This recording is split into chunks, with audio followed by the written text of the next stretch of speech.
নমস্কার বন্ধুরা, আজকের ভিডিওতে আপনাদের স্বাগত। স্বামী বিবেকানন্দের বাণী দিয়ে আমরা নতুন ভিডিও শুরু করলাম। আজকের বাণী বিশ্বাস ও শক্তি। স্বামী বিবেকানন্দ বলেছেন, তোমরা ঈশ্বরের সন্তান, অমৃতের অধিকারী, পবিত্র ও পূর্ণ। মাতৃভূমির দেবতা তোমরা। তোমরা পাপী। মানুষকে পাপী বলাই মহাপাপ। মানবের যথার্থ স্বরূপের উপর ইহা মিথ্যা কলঙ্কারোপ। ওঠো, এসো সিংহ স্বরূপ হইয়া। তোমরা নিজেদের মেষতুল্য মনে করিতেছ, ভ্রম জ্ঞান দূর করিয়া দাও। তোমরা অমর আত্মা, মুক্ত আত্মা, চির আনন্দময়। তোমরা জড় নও, তোমরা দেহ নও। জড় তোমাদের দাস, তোমরা জড়ের দাস নও। যে নিজেকে বিশ্বাস করে না সেই নাস্তিক। প্রাচীন ধর্ম বলিত, যে ঈশ্বরে বিশ্বাস করে না সে নাস্তিক। নতুন ধর্ম বলিতেছে, যে নিজেকে বিশ্বাস করে না সেই নাস্তিক। বিশ্বাস, বিশ্বাস, বিশ্বাস, নিজের ওপর বিশ্বাস, ঈশ্বরে বিশ্বাস, ইহাই উন্নতি লাভের একমাত্র উপায়।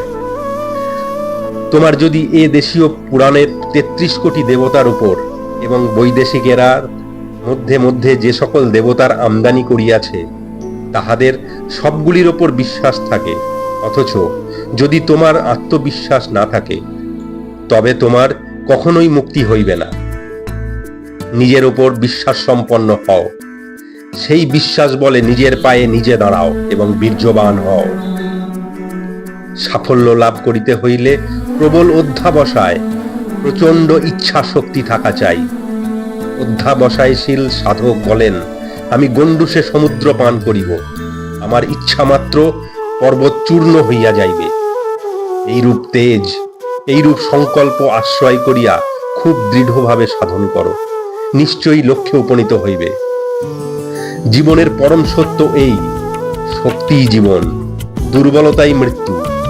শক্তি সুখ ও আনন্দ, শক্তি অনন্ত ও অবিনশ্বর জীবন। দুর্বলতাই অবিরাম দুঃখ ও উদ্বেগের কারণ, দুর্বলতাই মৃত্যু। জগতে কয়েক শত সাহসী নরনারী প্রয়োজন। সাহসী হওয়া বড় কঠিন। সেই সাহসিকতা অভ্যাস করো, যে সাহসিকতা সত্যকে জানিতে চায় এবং জীবনে সেই সত্য দেখাইতে পারে। যাহাকে মৃত্যু ভয় পায় না, যাহা মৃত্যুকে স্বাগত বলিতে পারে, যাহাতে মানুষ জানিতে পারে সে আত্মা, আর সমুদয় জগতের মধ্যে কোনো অস্ত্রেরই সাধ্য নাই তাকে সংহার করে। সমুদয় মিলিত বজ্র শক্তিরও সাধ্য নাই তাহাকে সংহার করে। জগতে সমুদয় অগ্নির সাধ্য নাই তাহাকে দগ্ধ করিতে পারে। তবেই তুমি মুক্ত পুরুষ। কর্ম খুব ভালো বটে, কিন্তু তাহাও চিন্তা হইতে প্রসূত। মস্তিষ্কে উচ্চ উচ্চ চিন্তায়, উচ্চ উচ্চ আদর্শে পূর্ণ করো। দিবারাত্র মনের সম্মুখে ওইগুলি স্থাপন করো। তাহা হইলেই বড় বড় কার্য সম্পন্ন হইবে। জগতের পাপ অত্যাচারের কথা বলিও না, বরং তোমাকে যে জগৎ এখনো পাপ দেখিতে হইতেছে সেই জন্য রোদন করো। নিজে কাঁদো যে তোমাকে এখনো সর্বত্র পাপ দেখিতে হইতেছে। যদি তুমি জগতের উপকার করিতে চাও তবে আর জগতের উপর দোষারোপ করিও না, উহাকে আর বেশি দুর্বল করিও না। এই সকল পাপ দুঃখ পৃথিবীতে আর কি? এগুলোই তো দুর্বলতারই ফল। মানুষ ছেলেবেলা হইতে শিক্ষা পায় যে সে দুর্বল ও পাপী। জগৎ এইরূপ শিক্ষা দ্বারা দিন দিন দুর্বল হইতে দুর্বলতর হইতেছে। বাল্যকাল হইতেই তাহাদের মস্তিষ্কে এমন সকল চিন্তা প্রবেশ করুক যাহা তাহাদিগকে যথার্থই সাহায্য করিবে, যাহা তাহাদিগকে সবল করিবে, যাহাতে তাহাদের যথার্থ কল্যাণ হইবে। দুর্বলতা ও কর্মশক্তি লোপকারী চিন্তা যেন তাহাদের মস্তিষ্কে প্রবেশ না করে। প্রথম প্রথম সফল হও না হও ক্ষতি নাই। এই বিফলতা সম্পূর্ণ স্বাভাবিক। ইহা মানব জীবনের সৌন্দর্য। এইরূপ বিফলতা না থাকিলে জীবনটা কি হইত? যদি জীবনে এই বিফলতাকে জয় করিবার জন্য চেষ্টা না থাকিত তবে জীবন ধারণ করিবার কোনো মূল্য থাকিত না। উহা না থাকিলে জীবনে কবিত্ব কোথায় থাকিত?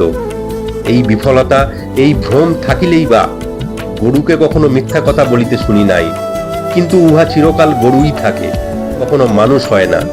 অতএব বারবার বিফল হও, কিছুমাত্র ক্ষতি নাই। সহস্রবার ওই আদর্শ হৃদয়ে ধারণ করো।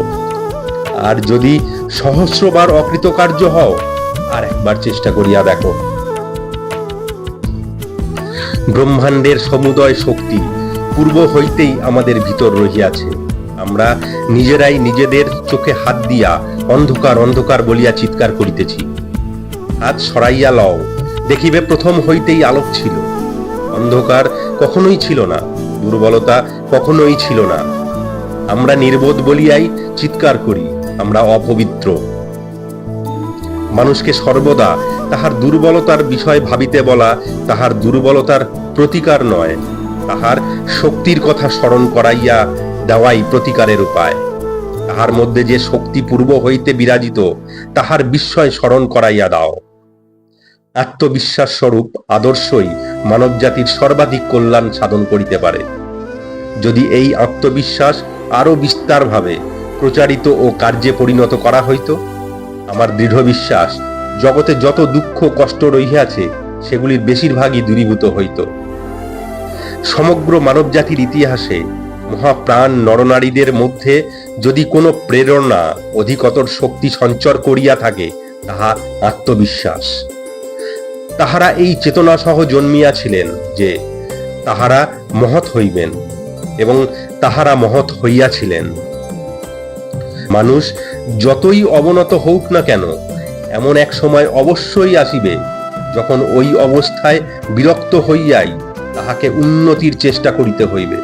তখন সে নিজের ওপর বিশ্বাস করিতে শিখিবে। গোড়া হইতেই আমাদের ইহা জানিয়া রাখা ভালো। আমরা আত্মবিশ্বাস শিখিতে কেন এত ঘুরিয়া মরিব? আমরা বুঝিতে পারি মানুষে মানুষে প্রভেদের কারণ। তাহাদের মধ্যে আত্মবিশ্বাসের ভাব অথবা ইহার অভাব।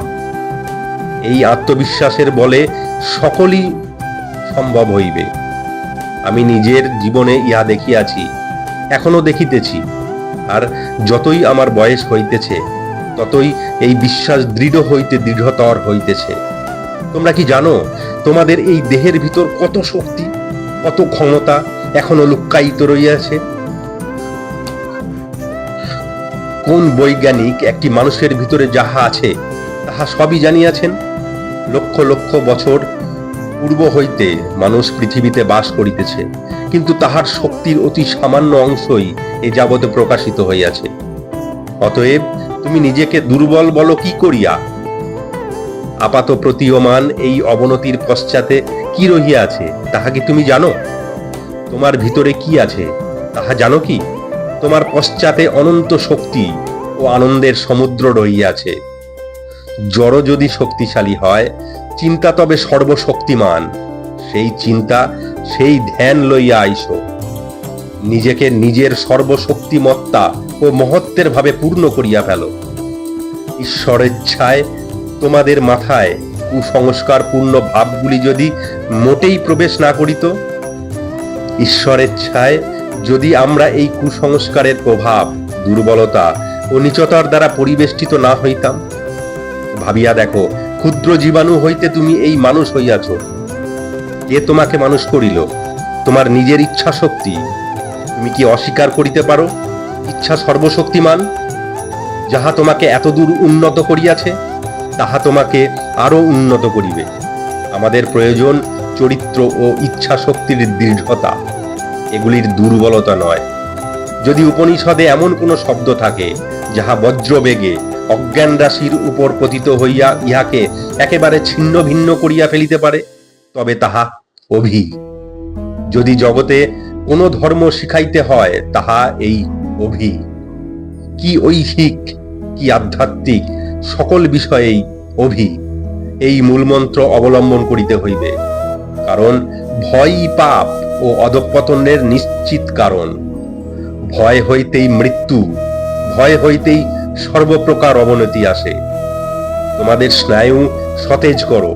আমাদের আবশ্যক লৌহের মতো পেশি, বজ্রদৃঢ় স্নায়ু।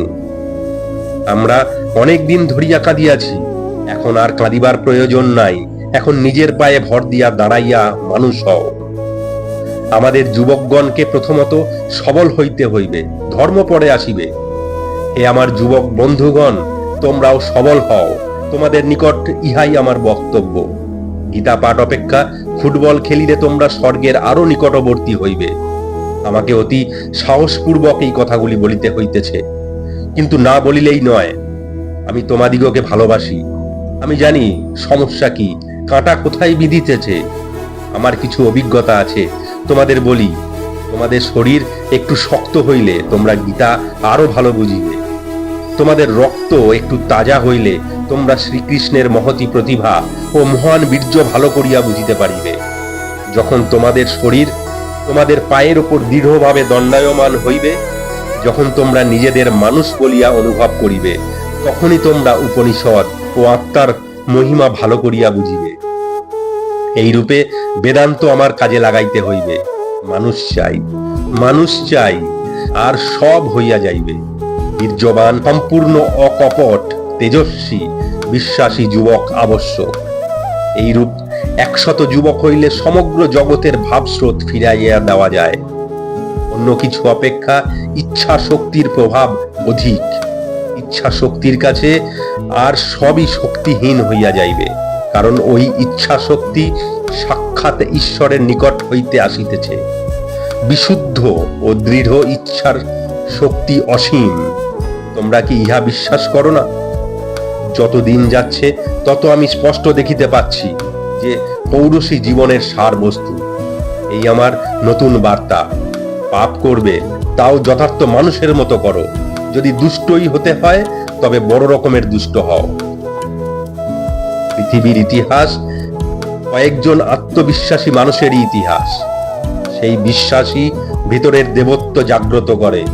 তুমি সবকিছু করিতে পারো। আজকের ভিডিওটি এখানেই শেষ করলাম।